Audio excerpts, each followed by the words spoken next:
Oh, you philosophical undertoads, I know what you're thinking. What would you get if you threw Robert Zemeckis and Ayn Rand into a room, you told them to work together and write a story, and you got Telltale Games to translate that into the third episode of an episodic video game?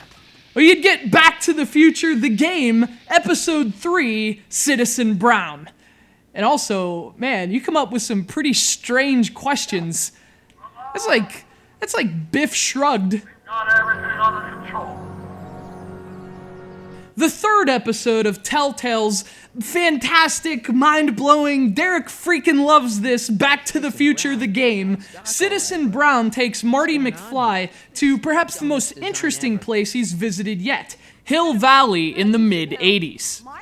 Well, obviously that sounds like a pretty familiar place to Back to the Future fans, but believe me, you've never seen Hill Valley quite like this. Now, if you've been living behind a billboard for the Lion Estates and you missed the first two episodes, Back to the Future the game is a terrific, outstanding, superlative point-and-click adventure game based on the wildly popular Back to the Future movies, the first of which happens to be one of my all-time favorite movies. This is information some of you already have. And by far the best thing about this game is the way it plays with that very fanhood. Telltale has done a remarkable job of crafting a story that's packed with situations that spin your expectations like a license plate twirling on flaming pavement. The things you know by heart from the movies and even prior episodes of the series are changed due directly to the things you've done in the game. It's crazy. It's like Marty watching himself watch his dad punch Biff Tannen in the face while another Marty watches in the distance. I mean, this is... I can't even tell you how happy I am right now. The story's very well done, and it's all about the fan service. This time around, Marty's familiar present is a pretty unfamiliar place. After rescuing his crazy, mad scientist friend Doc Brown from a 1931 imprisonment in the first episode, he discovers their actions have seriously altered future events. Or are they present events? I don't even know. I freaking love Back to the Future. Somebody fire up a flux capacitor. Oh, in this third episode, Marty's friend is now a delusional dictator, his girlfriend is now a punk rock vagrant, and his mom is back to the bottle. Talk about a full plate for one Martin Seamus McFly.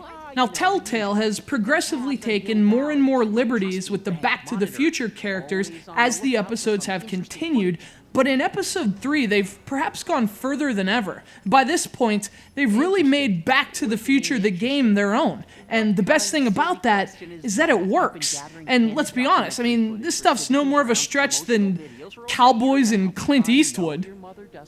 Unfortunately, those narrative twists are founded in the same great point-and-click adventuring that makes the first two episodes so functionally enjoyable as well. Walking the streets, or I guess even the history of Hill Valley is a very engaging experience. Its fate relies on you this time, and you're the one making the necessary adjustments to the space-time continuum. And I mean, if you're a Back to the Future fan, you really couldn't ask for much more. Putting my subjective gushing aside here, this isn't just a fantastic point-and-click adventure, it's also a stunningly well-done continuation of the Back to the Future saga. And this episode is perhaps more ambitious than any of the prior ones, but it's still packed with fan service. It never feels too much like a stretch, and most importantly, it's just an awesome video game. It's Back to the Future the game, Episode 3.